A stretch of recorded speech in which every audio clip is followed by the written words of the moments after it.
ZAPO. Zábrná v podcastov.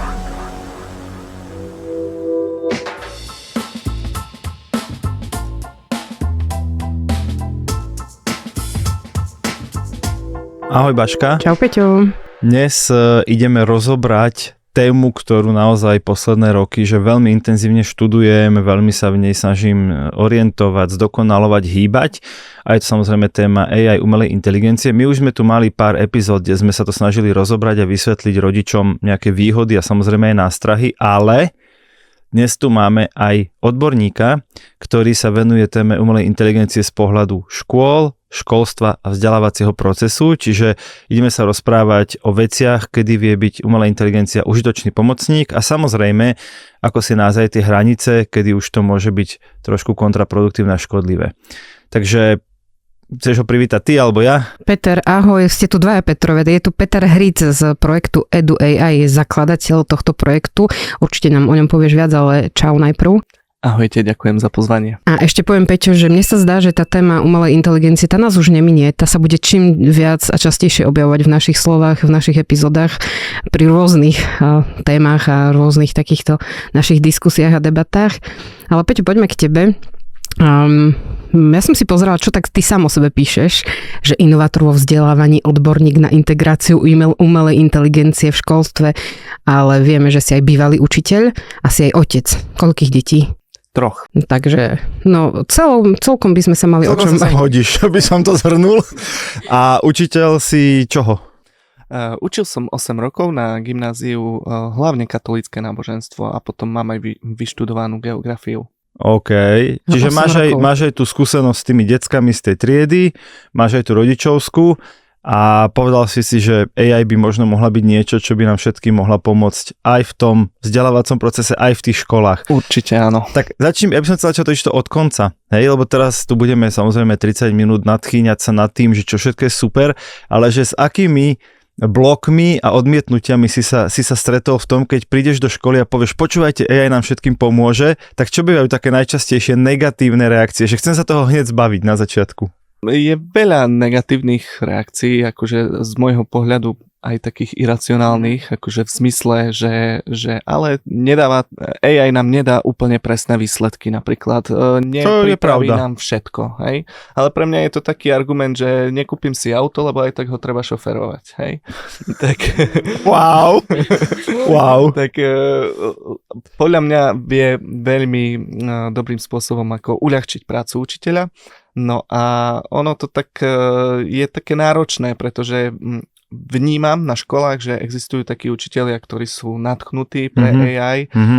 Nejakí 3-4 sa nájdú v tom učiteľskom zbore, ktorí to už poznajú. No a ja keď prídem na školu a idem vzdelávať základy ChatGPT, tak vlastne tam mám dve skupiny učiteľov, tí, ktorí už s tým robia a poznajú to, a potom tí, ktorí to nepoznajú a teda, keďže to ani nechcú, nepoznajú, tak áno, je tam predpoklad, že nechcú poznať a sú voči tomu uzavretí. Takže to také prvé školenie, ktoré mám základy ChatGPT pre učiteľov, je také aj trošku náročné to tam, tak povediac, rozbiť tú stenu takú, že... Prosím ťa, povedz mi, že aj ty počúvaš to, že nekrme tu AI, nevenujme sa aj, veď ona nás aj tak vyhubí, lebo ja som toto počula naozaj, typujem, že na tej konferencii tá pani mala asi 55 rokov, ktorá si vyžiadala slovo a toto mi vravela, že prečo sa vôbec tej téme venujeme, prečo ešte ju chceme využívať, keď príde koniec sveta s ňou. Ja sa priznam, že ja mám asi od povahy tak nejako vyoperované tieto strachy o apokalypsách a podobne. Ja skôr sa sústredím na to, že ako mne to vie pomôcť. A podľa mňa umelá inteligencia tu jednoducho je. A my, aj keby sme sa tu všetci zhodli na tom, že ju tu nechceme, tak ona tu bude jednoducho. A preto sa s ňou treba naučiť pracovať. A dobrá správa je, že pre nás to môže byť akože veľmi užitočný nástroj pre v podstate akékoľvek povolanie, ktoré robíme, a ja osobne si myslím, že pre učiteľov zvlášť to vie byť veľká pomoc, ako skvalitňovať akože naše vzdelávanie. Ja chcem tak s humorom dodať, že ty si normálne bez újmy prežil aj apokalypsu konca sveta 2012. Normálne s týmto mindsetom si ty prešiel do roku 2013 len tak? Ja si pamätám, prvú bola v roku 2000. Áno, áno, keď počítače prechádzali na 0,0, presne tak. Dobre, a keď sa pozrieme do toho vzdelávacieho školského prostredia, tak sú tam také 3 hlavné skupiny. Hej, to sú tí zamestnanci, primárne učitelia, riaditelia, potom sú to samotné deti a potom sú to rodičia. Hej, to je taká trojčlenka, ktorá vždy v tom výchovno-vzdelávacom procese pôsobí. Keby si ich mal zoradiť podľa stupňa nadšenia alebo využívania AI, ako by si ich zoradil od najviac po najmenej? Tak najviac jednoznačne študenti. Jasné. Tí to aktívne používajú. A potom by som si tipol s takou nádejou, že sú to učitelia a až potom rodičia. Okay. Čiže tí osvietení učitelia, že tých je aspoň pár a tí rodičia sa ti zdá, že akoby najmenej, ak nerobia v povolaní, ktoré to aj vyžaduje, tak najmenej zatiaľ sa tomu venujú. Som doplniť, že podľa povolania. Jasné. No dobre, tak poďme na to. Ja by som chcel dať taký vlastný príbeh. Mám 2, ale jeden dám teraz, druhý neskôr. Ja som, priatelia, dúfam, že budete na mňa hrdí, lebo ja som tento rok hackol výchovno-vzdelávací proces cez AI spôsobom, že bol som vyslaný na rodičovské združenie.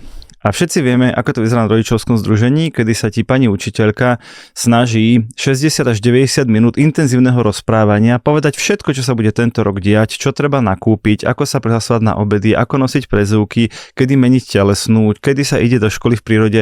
Niečo, čo sa nedá ani zapamätať a pokiaľ si otec, nie úplne mama, ktorá má grafomanské poznámky. Presne, to robia tie mamičky tam, áno, stereotyp, zabite ma. Ale teda ja ako otec som si tak väčšinou do mobilu dal pár odrážok a potom na otázku, čo bolo na rodičku, som sa ich snažil podľa tých odrážok zrekapitulovať. No a tento rok som teda urobil taký pokus. Celé to rodičko som si vlastne nahral, pani učiteľku, a keď som odišiel z rodička, tak mi moja manželka napísala, že sme práve v obchode, že nehovorila pani učiteľka niečo, čo treba nakúpiť, hej, všetky tie zošity a všetky tie akoby základné potreby. A ja som tú nahrávku vložil do AI, konkrétne do systému, ktorý sa volá Notebook LM, a povedal som, vyťahni z celého tohto rozprávania iba čo treba nakúpiť. A poslal som mojej manželke dokonalý nákupný zoznam. A teraz ten zoznam znel, že 4 obaly veľkosti A4, kružitko plastové, pozor, nie kovové, pravítko, ale iba priesvitné. Hej, normálne, akože dokonalý. A teraz moja manželka stretla inú mamičku v tom istom obchode, že prosím ťa, že nevieš, čo treba kúpiť tento rok deťom. A ona jej ukázala ten môj zoznam, že toto mi poslal manžel z rodičovského združenia, ale on mi nikdy neposlal takýto dokonalý zápis, že musím doma preveriť, čo sa stalo. Tak som jej doma prezradil moju tajnú fintu a vlastne som bol hodinu, že otec roka, potom bola téma škola v prírode, tak som dokonalý zápis, čo sa do školy v prírode berie, neberie, kedy sa odchádza, prichádza, a povedal som si, že toto mi nie len, že ušetrilo, že hodinu zapisovania poznámok, ďalšiu hodinu vysvetľovania, čo asi pani učiteľka myslela, aj tak by som polku zabudol, ale hlavne to vlastne skvalitnilo výstup, ktorý som vďaka AI dostal. Tak povedzte mi niekto, že AI nie je praktický pomocník v úplne bežnom živote. A toto napríklad, tento istý use case ja si napríklad viem predstaviť na porádach. Jasné. Na školských porádach bežne býva jeden zamestnanec, ktorý všetko zapisuje. A dnes Chudák. ja už si hovorím, že na čo? Tak. Pretože stačí to nahrať a už nám AI-ko vie urobiť zápis porady. My to ináč v agentúre takto máme. My nahrávame úplne každé stretnutie. Samozrejme, že máme súhlasy ľudí a tým pádom ti AI povie presne, vyťahni mi nápady, vyťahni mi úlohy na zajtra, vyťahni mi deadliny, čiže časy, dokedy treba niečo urobiť. Áno, porady sú úplne, že tu a teraz, od zajtra by sa to dalo aplikovať a veľa ľudí by robilo lepšiu prácu za kratší čas. A ešte viem si predstaviť akože aj nahrávané hodiny. Hej, že učiteľ sám seba nahrá a automaticky vie mať poznámky z danej hodiny a dokonca vie ten učiteľ sám na seba si vytvoriť nejaký feedback pomocou nejakého dobrého promptu. Počkaj, niečo... Musím, toto robím, lebo ja učím na vysokej škole, na univerzite. Sám seba nahrávam a používam to na 2 veci. Pýtam sa ho, ako som zvládol tú prednášku, to znamená daj mi feedback a teraz odpoveď je, páčilo sa im to, nepáčilo, zapájali sa, používal si dosť príkladov, bolo to interaktívne, bolo to nudné, ale po druhé, na konci roka poviem, tu máš všetky moje nahrávky, moje prednášky a urobím koncoročný test. a on mi urobí koncoročný test. Samozrejme, že tie otázky a odpovede skontrolujem. Samozrejme, že 80% prejde a 20% upravím, ale mi ušetril zo 4-hodinového vyrábania testu, mi 3 hodiny ušetril. To je podľa mňa AI školstve. Normálne, že konkrétne príklady. Ja som rada, že si povedal, že to skontroluje. Jasné. Že to nie je tak, že sa spoliehame už iba na AI, lebo ja teraz počúvam tie hlasy tých učiteľov, učiteľiek, ktoré hovoria, že no ale teraz my všetci zlenivieme, lebo to už ani si otecko, ani mamička na rodičovskom nič nezapíšu, už ani nemusia si to pamätať. Ale na čo by som si na rodičku zapisoval, presne, aký to má zmysel pre môj život, pre môj mozog, pre môj akože inteligenčný vývin, aby som si ja na rodičku robil poznámky ako nejaký treťaček v škole. Aký to má zmysel pre môj život? Odpoveď je žiaden. Polku zabudnem aj tak zapísať a druhú polku nebudem si pamätať, čo som to poznámkou myslel. To znamená, že ten mozog začneme využívať možno nejako inak. Na niečo úplne iné. Asi šetriš tú energiu aj celú tú kapacitu mozgu na veci, ktoré sú možno dôležitejšie. Dobre, ty sa venuješ v Edu AI primárne učiteľom alebo študentom? Áno, ten projekt je vlastne vzdelávanie učiteľov v oblasti umelej inteligencie. Čiže vybral si tú ťažšiu cestu. Vybral som si tú ťažšiu cestu, ale samozrejme už ako sa ten projekt rozvíja, tak už mám aj myšlienky smerujúce k tomu, že by som prišiel aj ku študentom, ku rodičom. Ja som zatiaľ presvedčený o tom, že AI vie pomaly každému pomôcť. Možno, neviem, že nejaký murár alebo krajčír, že sú nejaké špecifické povolania, kde možno to nepomôže až tak, ale potom je tu 95% povolaní, kde podľa mňa to veľmi vie pomôcť. Vieš čo, ja ti budem trošku protirečiť, že AI vo finále, umelá inteligencia pomôže každému, kto bude chcieť. A ja ti dám konkrétny príklad pre krajčíra. Predstav si umelú inteligenciu, možno dnes ešte taká nie je, ale veľmi rýchlo taká bude, že ty sa pozrieš na fotku nejakých šiat, vložíš ju do toho nástroja a povieš mu, urob mi strihy týchto šiat, tak aby som si ich vedel ušiť.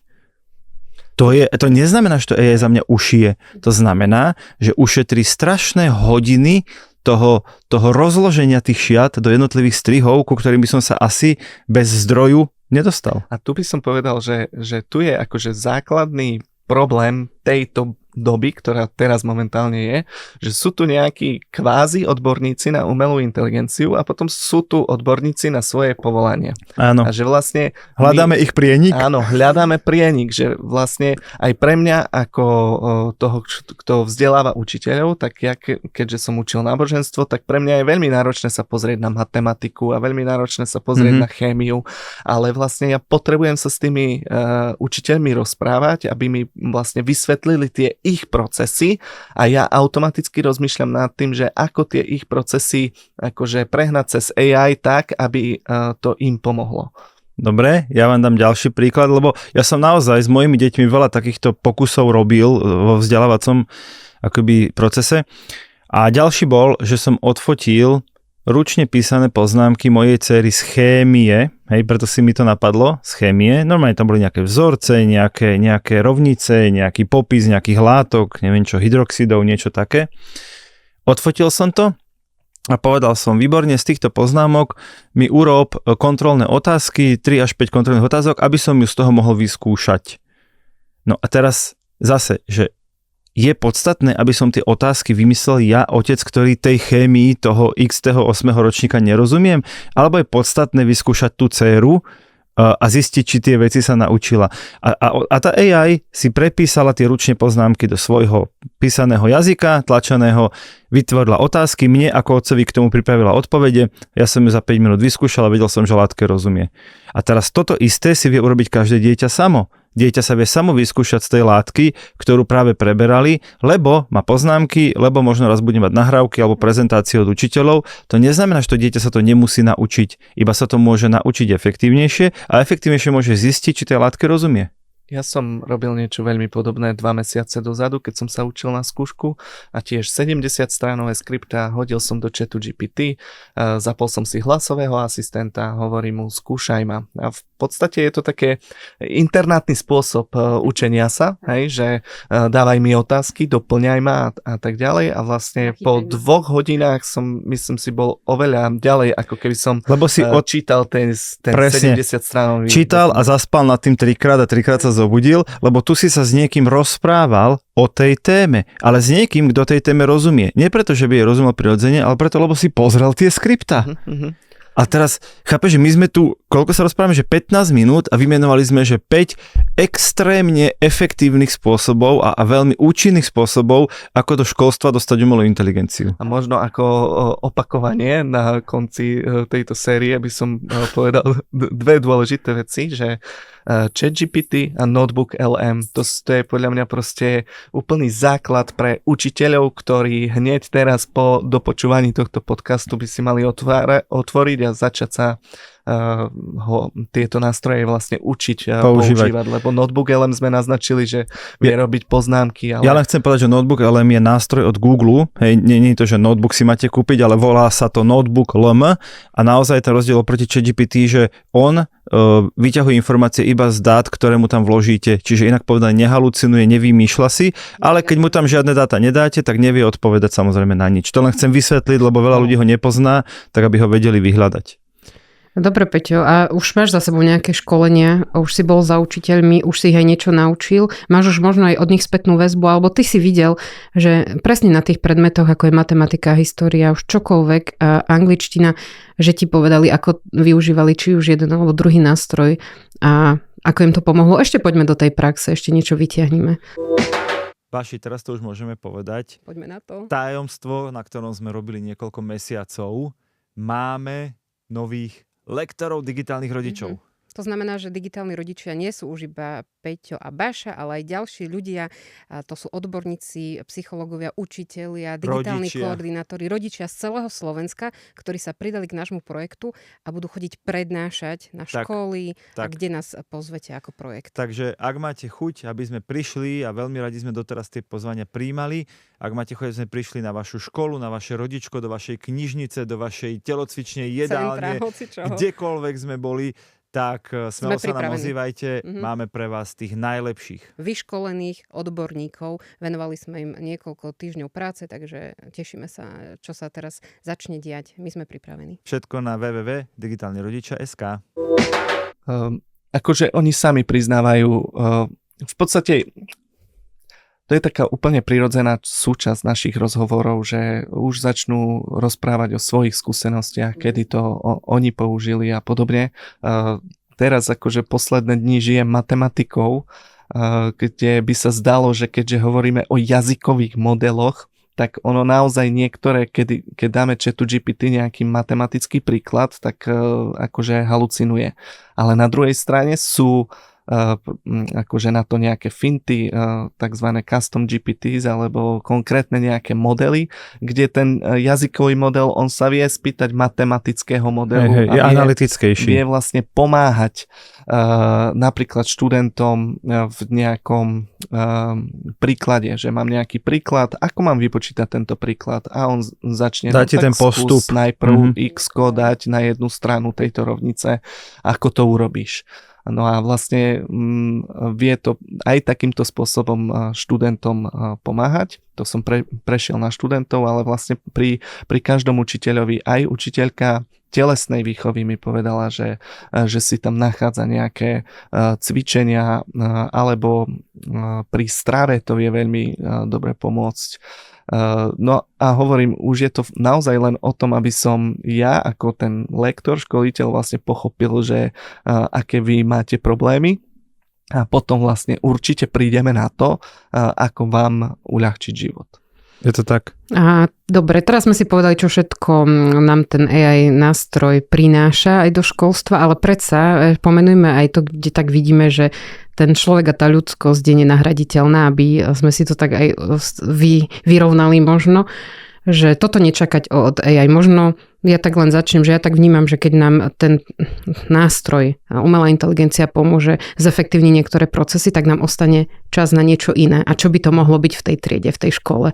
Aj o tom sa rozprávate? Ja stále sa tak pousmejem nad tým, že poviem nejakej učiteľke alebo riaditeľke školy, no že a teraz si predstavte, že ušetríte 3 hodiny svojho času počas dňa. Čo s nimi budete robiť? A každý sa mi tak zasmeje, že vedie kopec možností, čo sa s tým dá ďalej robiť. Hej? A toto je podľa mňa taká dôležitá vec. A možno ešte mi napadlo pri tej tvojej otázke taká jedna ďalšia vec. Hovorí sa taká veta, alebo taký strach existuje, že AI nás nahradí. Mm-hmm.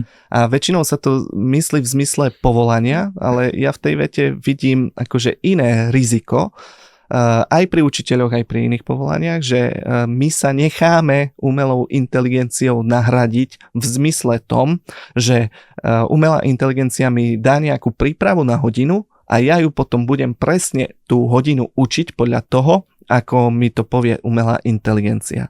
A to je podľa mňa to, že umelá inteligencia mňa ako učiteľa nahradila. A to je potom tá škoda, že ja vlastne strácam tú autenticitu. Ja poviem, že keď som učil, mal som vytvoreného asistenta, kde vďaka 3 slovám som mal dokonalú akože prípravu personalizovanú pre mňa a nikdy som podľa toho neučil. Ale vždy, keď som si to prečítal, tak som si uvedomil, aha, toto sa dá spojiť s tým, toto sa dá spojiť s tým, túto aktivitu nepoužijem takto, ale použijem ju inak, áno, inšpirovalo ma to a vlastne vďaka tomu som potom mohol mať tú prípravu oveľa rýchlejšie urobenú, ale aj oveľa kvalitnejšie, ako keby som sa ja sám na tom trápil aj niekoľko hodín.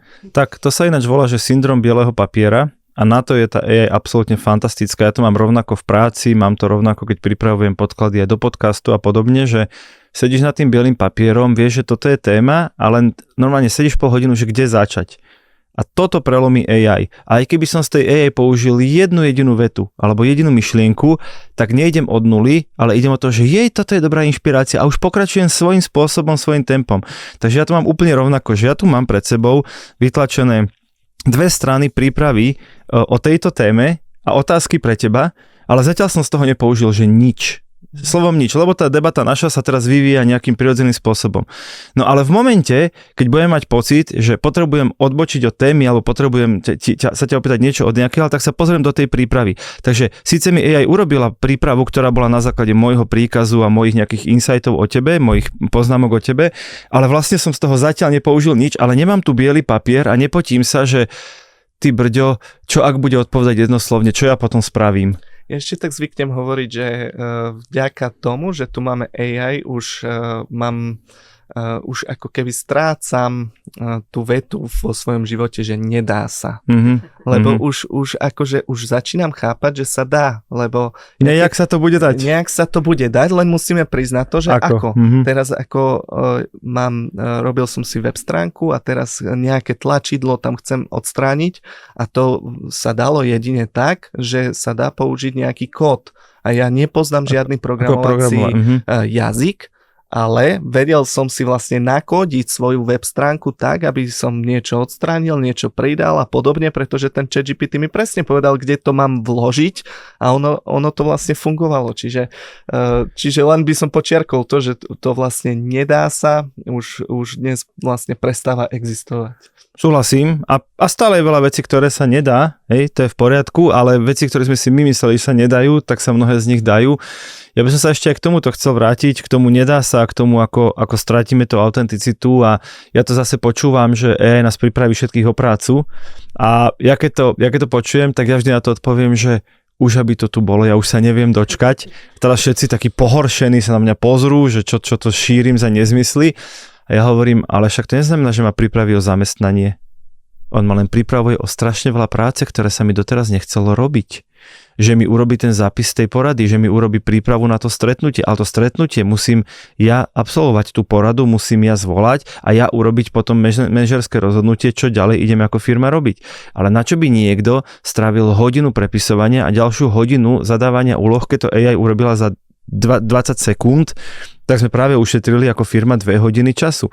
Takže áno, prosím vás, stále opakujem, ja budem rád, keď nás AI stále viac bude pripravovať o prácu, ale nepripraví nás o zamestnanie. A dokonca si myslím, že nás o to zamestnanie, že nepripraví o zamestnanie ani učiteľov, napriek tomu, že by dnes študent mohol povedať, ideme sa učiť, neviem čo, organickú chémiu alebo zlomky v matematike, nauč ma to.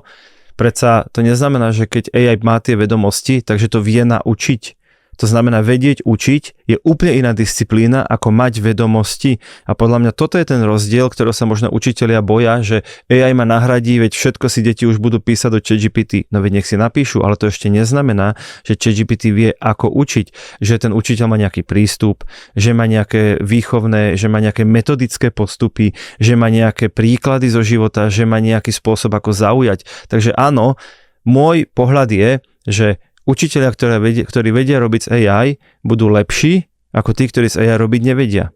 Ale nie, že AI bude lepšie ako učitelia. To si napríklad ja úprimne nemyslím. Určite ani AI, ani ChatGPT nevidí decka v triede, nevidí ich cez prestávky, nemôže sa im pozrieť do očí, nemôže toto celé navnímať. Nevie reagovať na aktuálnu situáciu. Ostáva tá ľudskosť, vracím sa vlastne k tej, možno aj mojej otázke, že na čo nám ostane väčší priestor. Možno na to, aby sme z tých žiakov viac vnímali, aby sme sa s nimi viac rozprávali, aby sme im možno aj pomohli, aby sa v tomto všetkom nestratili, aby tomu možno aj primerane venovali čas, zase aby neboli aj s umelou inteligenciou alebo s hocičím na internete príliš dlho. A môžem sa ťa spýtať, Peťo, že aký je tvoj názor na to, že kedy podľa teba by deti mohli začať spoznávať nástroj? Napríklad ChatGPT si povedzme, tak to je taký najčastejší, že už v ktorom roku by si povedal, že vyskúšaj. Ja neviem, tak ty si otec, tak ako to je možno aj u vás? Ja mám skvelý zážitok s Danielom Hevierom, ktorého som raz stretol. Povedal som mu o tomto svojom projekte a on mi hovorí, podobnú otázku mi položil, že odkedy by sa mala umelá inteligencia učiť na školách. No a ja hovorím, že tak od 5. ročníka ja si to už akože viem predstaviť. Ten 1. a 4. ročník nevravím, že nie, len akože nemám na to úplne nejaký názor. A Daniel Hevier povedal, že podľa neho od 1. ročníka, dokonca som mal pocit, že som ho až sklamal tou mojou odpovedou. Tiež ho občas sklámeme, keď sme príliš prísni. Čiže takto, ja necítim sa byť zase, úplný odborník na to, že nie som učiteľ proste v 1. ročníku, 2., 3., 4. na základnej škole. Je pravda, som otcom prváka a tam napríklad to využívame tak, opäť sa vrátime k tomu, nedá sa, že keď deti úplne prirodzene sa pýtajú všetky možné otázky, ktoré mne by ani nenapadli a prečo a dostanú sa k tej našej odpovedi, neviem, tak môj syn mi stále povie, tak sa spýtaj toho mudrlanta, čo máš v mobile. A vlastne zapneme hlasového asistenta, položím mu tú otázku a on to nejakým spôsobom... Chápeš, že už 6-ročné dieťa to vníma, že sa máš koho spýtať. My sme už ďalej, ja poviem, ty sa opýtaj ChatGPT a povedz mi tú odpoveď. A ja tiež prezradím matky, bola som taká bezradná, keď môj syn, už som asi 5 krát ho volala, že poď sem, poď. A on stále, už idem, už sekunda a ja som si zapla hlasového asistenta na hlas a hovorím, mám tu doma 10-ročného syna, 5 krát som mu povedala, aby neprišiel. Prosím ťa, poradíš mi? A on začul tento rozhovor, hneď pozrel, hneď pribehol, ukáž, čo tam máš, čo ti povie. A už počul. Tak ja by som použil túto vetu. A už jednoducho som si výchovne pomohla, už som bola taká bezradná a hovorím, že no, dobre, našla som spôsob, ako ho vyrušiť a ako ho prinútiť, aby prišiel hneď. My sme doma skúšali aj takú vec, my sa snažíme naše deti viesť v angličtine, keď pozerajú nejaké rozprávky na YouTube, tak jedine v angličtine a podobne. A takisto ten hlasový asistent je perfektný v tom, že ja ho viem, tak povedať, napromptovať, povedať mu, ide sa s tebou rozprávať, 5-6 ročný syn, odpovedaj mu na otázky alebo klaď mu otázky. V jednoduchej angličtine. A vlastne deti sa tak vedia rozprávať s tým hlasovým asistentom. Ja som ináč takto otestoval moju dceru, keď išla na príjmačky z anglického jazyka a tam bolo napísané, že musí byť na úrovni, neviem, B1, nepamätám si tú úroveň, to je jedno. Tak ja som povedal, dám ti teraz k telefónu, ChatGPT som povedal, dám ti k telefónu moju dcéru, úlohou je, porozprávaj sa s ňou po anglicky pár minút a potom mi povedz podľa teba tvoj odhad, na akej úrovni jazyka je. Lebo ten úroveň jazyka je koľko slovíčiek ovláda, aké časy používa, čiže pomerne zmerateľné veci. Tak ona sa s ním asi 5 minút po anglicky rozprávala a na konci povedal, výborne, tvoja dcéra je na úrovni B1.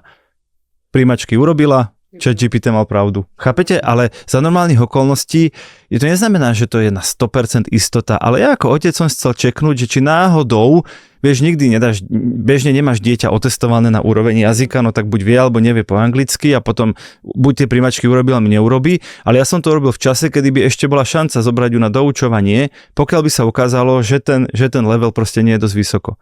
No a chcem ešte jeden taký dať posledný príklad a podľa mňa s tým sa stretávaš asi najčastejšie, lebo ja to počúvam vždy, keď sa rozprávam s učiteľmi, že no ale tie deti, a oni už nebudú ani tie domáce úlohy písať, ani tie seminárne práce a už vôbec nie diplomové práce, veď AI už hocikto môže napísať hocičo. A ja im vždy na to odpoviem, a Peťo, buď ma zrúž, alebo ma podpor, môžeš sa rozhodnúť. Ja im vždy poviem, že viete čo, keby ja som bol riaditeľ na tejto škole, jednak by ste všetci asi omdleli, ale teda, tak ja by som povedal, že milí študenti, nech sa páči, vaše seminárne práce si kľudne píšte s pomocou umelej inteligencie, využite všetky zdroje, ktoré na to máte, aby tá práca bola čo najlepšia. Ale, a teraz príde pointa.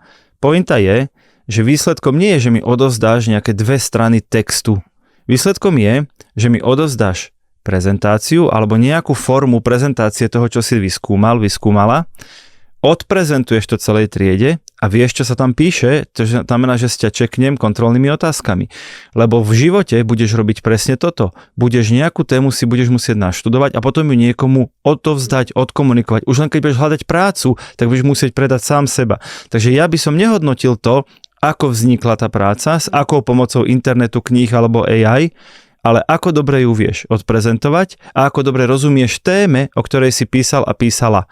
A vtedy tí učitelia akože pokývkajú hlavami, že som naivný a že oni to budú ďalej po starom, ale toto je môj ultimátny prístup, lebo presne ako povedal Peťo na začiatku, no už to tu je.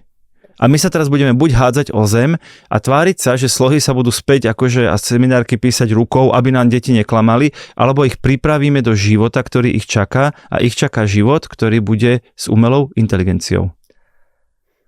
Ja by som to prerozprával takým spôsobom, že tiež vnímam to, že už niektoré typy úloh, ktoré sa dávali doteraz, už jednoducho nemôžeme dávať, pretože esej na domácu úlohu, napíš nejakú esej na tému, toto už proste nemôže fungovať. To je tá zlá správa.